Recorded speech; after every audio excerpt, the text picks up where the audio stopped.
మరి అంటే నేను కూడా మంత్రిగా ఉన్నాను మొన్నటి వరకు. మా క్యాంప్ ఆఫీసెస్ ఉంటాయి. క్యాంప్ ఆఫీసెస్లో ఫర్నిచరో లేకపోతే ఇంకోటో ప్రభుత్వానికి సంబంధించినటువంటి మేము వాడుకున్నప్పుడు మాది టర్మ్ కంప్లీట్ అయిపోయిన తర్వాత మీరు ఏమేమి ఇచ్చారనేటువంటివి మళ్ళీ వాళ్ళకి అప్పచెప్పేటువంటి కార్యక్రమం చేస్తాం. ఇవి కాకుండా ఇంకేదైనా ఉంటే వాళ్ళని తెలియజెప్పమని చెప్తాం. లేదా కొన్ని సందర్భాల్లో ఏమంటారంటే ఇవి మిస్ అయ్యానో లేకపోతే ఇవి రాలేదనో ఈ టైంలో దీనికి ఇది డబ్బులు కట్టమని చెప్పి వారు ఓసారి కోరుతుంటారు. కోరినప్పుడు డబ్బులు కట్టేసి క్లియర్ చేసుకునేటువంటి కార్యక్రమం చేస్తాం.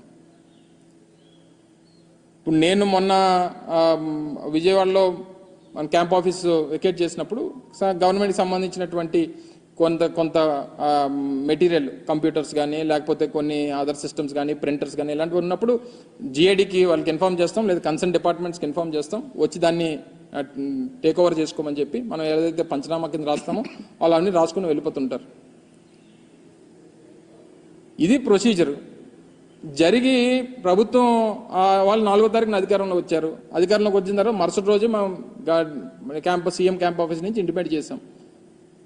హ్యాండ్ ఓవర్ చేయాల్సినటువంటి అన్ని హ్యాండ్ ఓవర్ చేస్తాం. ఇంకా ఏమైనా ఉన్నాయనుకో చెప్పాలి తప్ప ఇదేంటిది నాకు తెలియక అడుగుతాను. వాళ్ళు ప్రభుత్వాల్లో ఉన్నారు కదా, వాళ్ళు గతంలో పనిచేశారు. ఒక్క ఇరిగేషన్ గెస్ట్ హౌస్ ఇవన్నీ మాట్లాడుకున్నాం మనం. గతంలో దేవినేని ఉమ గారు ఇరిగేషన్ మంత్రిగా ఉన్నప్పుడు విజయవాడలో 45 కోట్ల రూపాయలు పెట్టి ఇరిగేషన్ గెస్ట్ హౌస్ కట్టాడు. ఎవరి డబ్బు మరి అది? అన్నీ మనం తవ్వుకుంటే 100 బయటపడతాయి. సో ఏదేమైనప్పటికీ ఇవి కొన్ని ప్రొసీజర్స్ ఉంటాయి, ప్రొసీజర్ ప్రకారం జరుగుతాయి. ఇప్పుడు గతంలో వాళ్ళు కోడెల శివప్రసాద్ గారితో కంపేర్ చేస్తున్నారు. అది సంవత్సరం పోయిన తర్వాత వచ్చింది బయటికి. ఇది మేము అధికారం పోయి కేవలం 15 రోజులు అయింది. 15 రోజులు కూడా పూర్తి కావలేదు. ప్రొసీజర్ ప్రకారం అని జరుగుతుంటే వాళ్ళు కన్సర్న్ డిపార్ట్మెంట్కి ఏమైనా ఉంటే వాళ్ళు అయితే రేట్ కడుతుంటారు, లేకపోతే మనకు ఒకవేళ మెటీరియల్ ఉంటే వాళ్ళు తీసుకెళ్ళిపోతారు, మనం హ్యాండ్ ఓవర్ చేసేస్తుంటాం. ఇది ప్రొసీజర్ ప్రకారం జరిగేటువంటిది.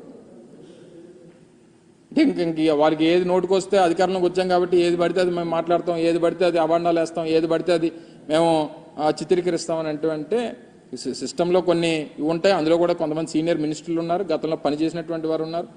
ఇవన్నీ కూడా కొంత ఫాలో అయ్యి ప్రోటోకాల్స్ ఫాలో అయ్యి మాట్లాడితే మంచిది అనేటువంటిది మా అభిప్రాయం.